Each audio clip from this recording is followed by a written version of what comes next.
Qandaq qilganda aile a'zolarining bir-biriga bo'lgan sevgisini oshirg'ili bo'ladi. Abduri Muhammad Yusuf. Shaksizki, har qandaq oilani yashartib turadigan narsa sevgi muhabbatdir. Chunki sevgi muhabbat ailening hayotidir. Şuna a'zolari o'zaro sevgi muhabbatdan o'z nisibini ololmagan oila jonsiz, ma'nisiz, xushalliqsiz va baxtsiz oiladir. Zaman taraqqiy qilib, fan texnika vositalar soyasida hayotda ko'p ishlar o'ngaylashgan bo'lsa-mu, ba'zi muhim ishlar qiyinlashib qoldi. Masalan, aile a'zolarining bir-biriga sevgi muhabbatini izhor qilish, bir-birining dardiga yetish va bir-biri bilan mungdashib, hayotlikning ig'ir yuklarini yeniklatish ishlari qiyinlashib ketdi.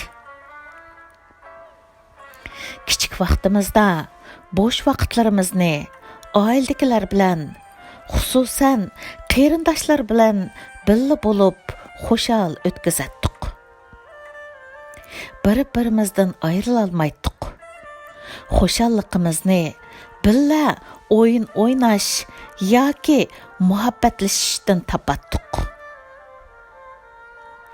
Afsuski, zamonimizda bo'sh vaqtimiz shuncha ko'p bo'lsa-mu, oila a'zolarimiz bilan, xususan bolalarimiz bilan paranglashib o'ltirishga fursat topolmay qelyapmiz.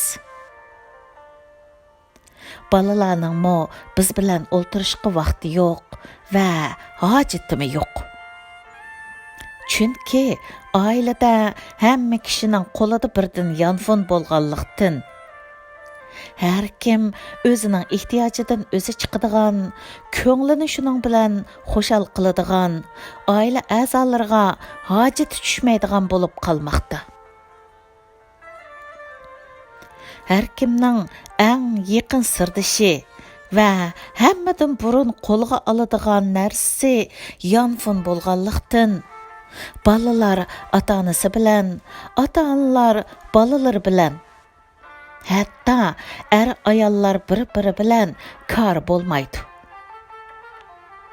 Natijada oila a'zolari o'rtasidagi mehr muhabbat, bir-birini seg'inish, bir-biriga kuyinish kayfiyatlari barg'ansira ojizlashib berib, bir-birining so'zi quliqiga yoqmaydigan, ehtiyoj yuzidan bir-biriga gap qilsa-mu, aldirapli gapni tugitib, yonfoniga yuzlanadigan ahvol shakllanmoqda.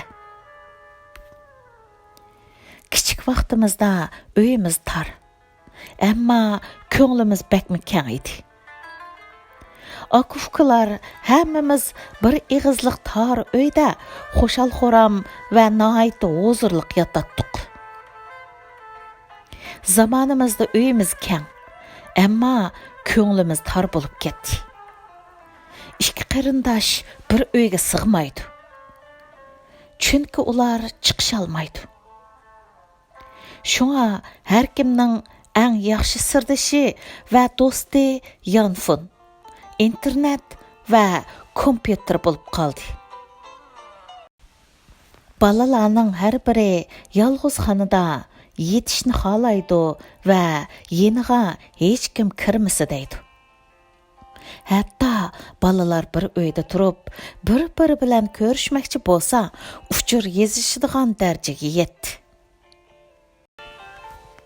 Biz bu ahvolda oila a'zolarimizni bir-biriga yaqin qilish, ularning orasidagi sevgi muhabbatni tirildirish va oilamizni jannat oilaga aylantirish uchun yanala dinimizning ko'rsatmasiga muhtojmiz. Chunki bizning dinimiz bizning beshimizga keladigan qiyinchiliklarning hammasiga chora va tadbirlarni o'ttirg'a qo'ygan. Biz dinimizga amal qilsak, bu dunyoda baxtlik va huzur halovatlik hayat kechirimiz. Oxiratda Alloh taolaning roziligiga erishib, mangulik baxtlik va huzur halovatlik hayotga erishimiz. Oila a'zolari o'ttirsida yaqinlikni hosil qilish va o'zaro sevgi muhabbatni tirildirishning omillari va choralari ko'p. Men eng o'ng'ay va darhol qilg'ili bo'ladigan birli chorani o'ttirib qo'yman. U bo'lsa-mu oila a'zolari birlashib ibodat qilishdir. Birlashib ibodat qilish qanday bo'ladi? Bu nihoyatda o'ng'ay. Tövəndəki 5 ishni birlashib qilsaq, biz oila a'zolarimiz o'ttirsidagi yaqinlikni, sevgi muhabbatni oshira olamiz. Allohning yordami bilan oilamiz illiq, huzurliq, baxtlik va xushalliq chiqib turadigan bir oilaga o'zgardi. Birinchi, birga Qur'on o'qish, biror bat bo'lsin o'qish. Ikkinchi, birga 2 rakat bo'lsin namoz o'qish. Uchinchi, 5 minut bo'lsin birlikda Alloh taolaga zikr aytish. To'rtinchi, birga duo qilish. Bu dasturxondan turgandan keyin qilinadigan duodan boshqa. Beshinchi, kunda biror qatam bo'lsa-mu tamoqni birga yeyish. Oila a'zolari bilan birga o'ltirib Qur'on o'qish haqiqatan odamga xushalliq va baxt saodat bag'ishlaydigan to'limi yaxshi ishdir.